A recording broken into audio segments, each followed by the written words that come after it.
Welcome to the Business is Good podcast with Chris Young, president of the Good Place Institute, helping leaders build and steward thriving organizations where people flourish, communities prosper, and the organization is economically regenerative. I'm your host, Jim Brangenberg. So, what is the purpose of business? Of your business? I mean, we have to answer that question if we're going to be able to get up every day and get involved in the grind, the daily grind of our business. There are certain things that are critical identifiers of the success of your business. One of those things is making sure your business is a blessing to your community. Is it? Would the town residents miss you if you went bankrupt? Would City Hall care if you disappeared?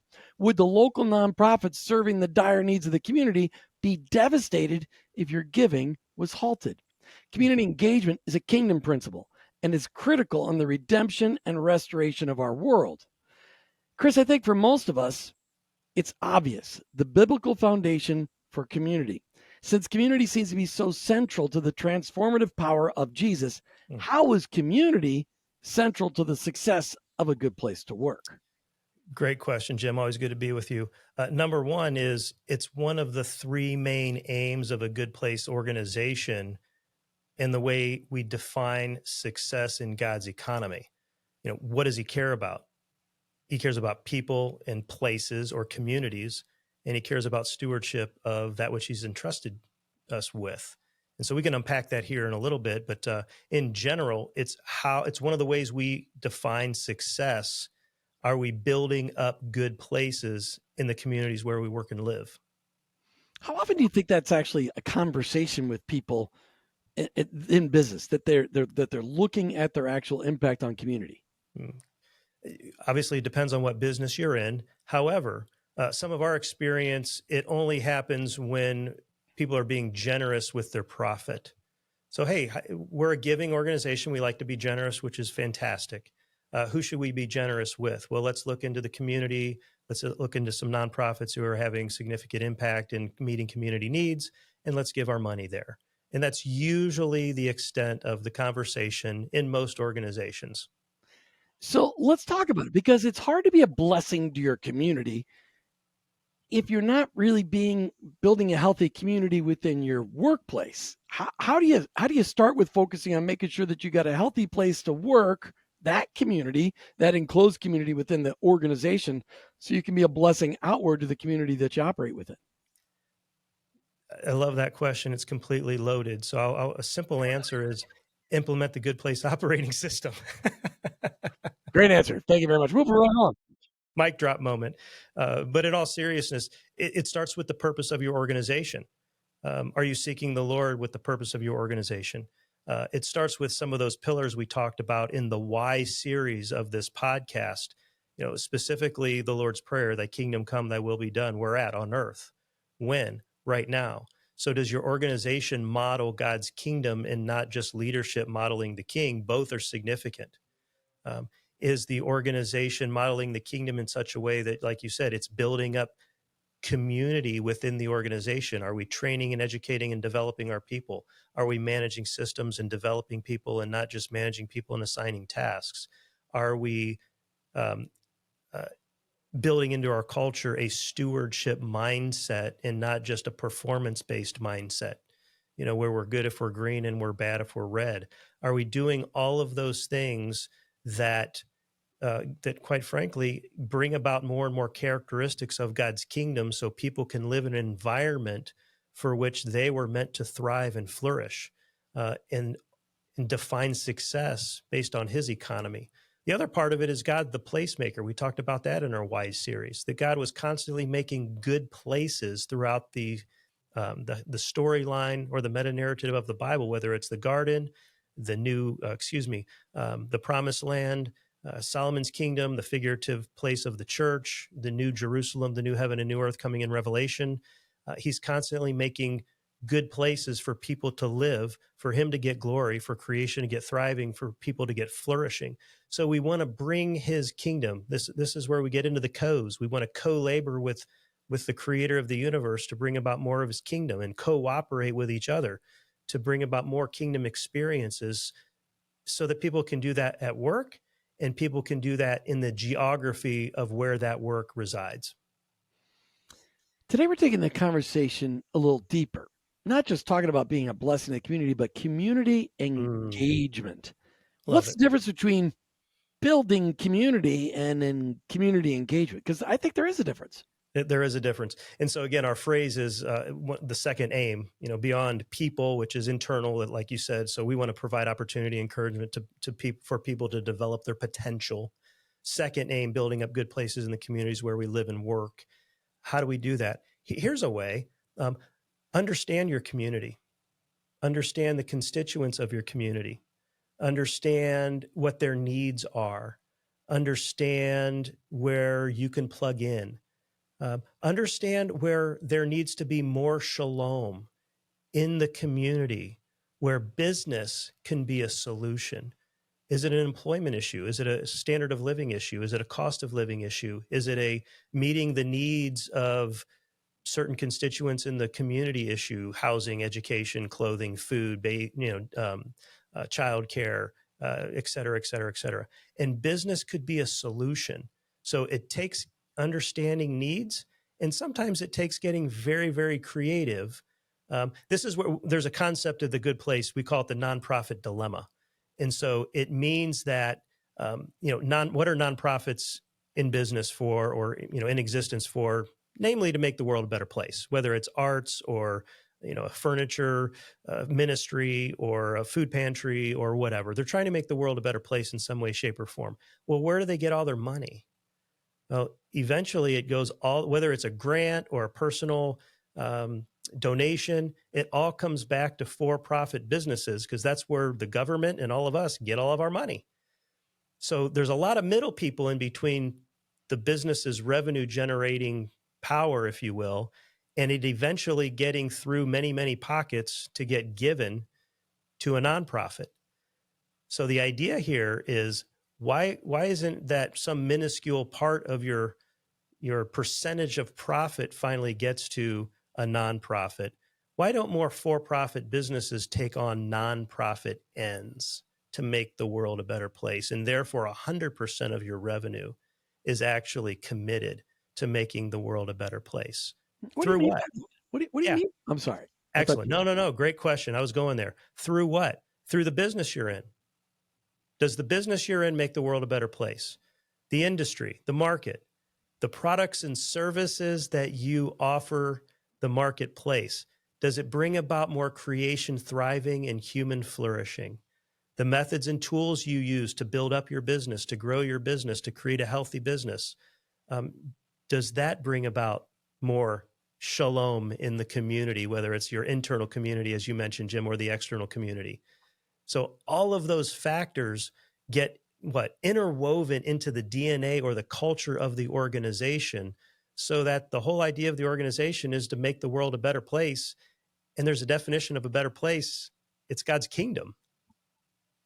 Right.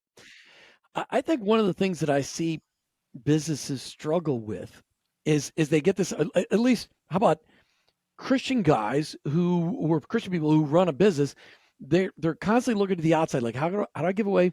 They're like, I want to give money away, and they forget about the fact that people won't be looking to their witness in the community until they hear through the grapevine and through the rumor mill how great a place it is to work for them. So their reputation as an employer contrasts their reputation as a person of generosity. Have you ever seen that? Very, very true. In fact, I know of several, we won't name names, Okay, but they're that's fair. very, very generous. But, a long time ago, an organization I knew, they were also notorious for being low paying in their jobs. So, hey, it's great. Why don't you be, so the argument was, well, why don't you be generous with us, and teach us how to give, be very generous with your employees and teach them, and then teach them how to be generous so it can flow through them, so yeah, it's a both and it's honestly, Jim, we talked about the three waves of kind of the faith at work movement. The first wave of running a nice moral business and being very generous with your money. That's great. Add to that evangelism, where we're sprinkling evangelism on top of a worldly business model that still defines success from Wall Street criteria. And then the third wave is this idea of holistic kingdom integration. And we believe that the Bible espouses like that's where it's at. It's it's holistic kingdom integration. So the community that you're building up at work is thriving and flourishing, and people love to come to work. That's a tall order, but Mhm. it's got to become your part of your purpose. It's got to become part of your success criteria. At a Good Place organization, that's part of our key outcomes and results dashboard that we're constantly monitoring, learning, and improving, so that we're on the journey. It's never a destination; it's a journey of becoming more and more like the kingdom, and personally becoming more and more like the perfect human, Christ. And so it's a constant stewarding of that which God has entrusted to you, to, again, co-labor and cooperate to bring about more of his kingdom and more good places in the community where we work and live. And yeah, if the organization left, the community should notice Mm. and And fight for its staying. right. And right, exactly. To fight for it. If you're listening today, as you're listening today, perhaps you're going, I'm not sure we're engaged with the community, that we're really a blessing to the community. I'm not sure that our internal community is where it needs to be. Give us a call. Reach out to us, goodplaceinstitute.com. We'd love to help you take a look at what you've got right now, what Mm. God's doing in your organization, and taking it to this level where community engagement is a natural outflowing of your internal community. Chris, we love stories on this podcast of organizations you've seen being a real blessing to their community through their community engagement. Who comes to mind? What's their story? Yeah, actually, it is a client of the Good Place, and they were doing this far before we engaged with them and a client. And they have what's called it's interwoven into the DNA and the fabric of their culture. They call it grace outreach, and so they do things internally like family dinners, and they do things like care funds for employees and their families, and they do things externally where, again, some of the things we were talking about, Jim, that's pretty ideal, to run your product and service strategy through the grid of bringing more shalom to a community. That might be 10 steps down your road. I don't know. And the first step is like this organization. They've been around quite a while, and so faith forward and faith driven. They've chosen 5 partners in the community, whether it's housing or clothing or food, and they give their internal, employees, their team members, and their families opportunity to serve during work hours, sometimes inside work hours, sometimes outside work hours, even missional trips, short term. Maybe it's an afternoon, maybe it's a weekend of actually going and doing work for someone else. Maybe it's helping clean up a camp or what have you. But they're strategically partnering with nonprofits in the organization to not just give of their treasure, but also to give of their time Hmm. and their talent in order to engage with the community and impact the community for the greater good. So, how do you know they're making a big impact? I mean, have you gone into that community, talked to community officials, talked to people on the street to say, "Hey, how do you feel about this organization?" I mean, have you ever done any on the street kind of man on the street interviews to find out, hey, are they really doing what they say they're going to do? Yeah, and I believe we have. And for them, working with us as far as Good Place Institute is, what is the purpose of, in this case, Grace Outreach? The outreach of grace through this organization. We put it on a key outcomes and results dashboard, not to monitor data, but to monitor, learn, and improve how we can continue, how this organization can continue to impact the community for their good. And also, we implement, they implement feedback loops. So they're asking, hey, is this working? Are we making an impact? Are we meeting needs in the organization, or excuse me, in the community through our organization? So if I may, it's actually where managing systems, part of the Good Place operating system, actually comes into play. So you systematize your outreach, you systematize your community engagement to understand where the community is and where their needs are, and understand what your time, talent, and treasure is as an organization, and then bridge the gap between the two. And when you say systematize, I believe what you're really also saying is personalize, because it's not just a system. That's just how you're tracking it. That's how you're executing it, but you're making it personal because people are involved, right? Absolutely. And you know as well as anyone, I mean, we just had a wonderful time this past Friday. There's a church across the street from Good Place Holdings, and we have a community liaison who works at Good Place Holdings, and they connected us with this church, and we fed some dinner to some wonderful people. And you know, the pastor who's bivocational came around and said, you know, you guys are going to be blessed, probably, more, and tomorrow morning you're going to wake up, and it's so true. We had a blast. We met new people. I actually met a friend I haven't seen in a long time who came in to have dinner. And and as an organization, you're building camaraderie. As an organization, we're just cutting up with each other and enjoying serving and enjoying providing. And you get blessed way more, serving and giving, sometimes more than the recipient. It's so true. Chris, thanks for a great conversation about community engagement. Mm. I hope that everybody listening will stop for just a second and go, are we doing that? Mm. If the answer is you're not sure, you need to get a hold of us, goodplaceinstitute.com. Thanks, Chris. Thank you, Jim. Thanks for joining us today on the Business is Good podcast with Chris Young of the Good Place Institute. I'm sure today's conversation challenged you, and I'm hoping it encouraged you. We'd love to know. Give us some feedback out there on your favorite podcast platform or on our YouTube channel. And make sure you subscribe while you're there as well, and share this episode with one of your friends. For more resources on how to build a good place to work or to become a good place organization or to connect with our team, visit goodplaceinstitute.com.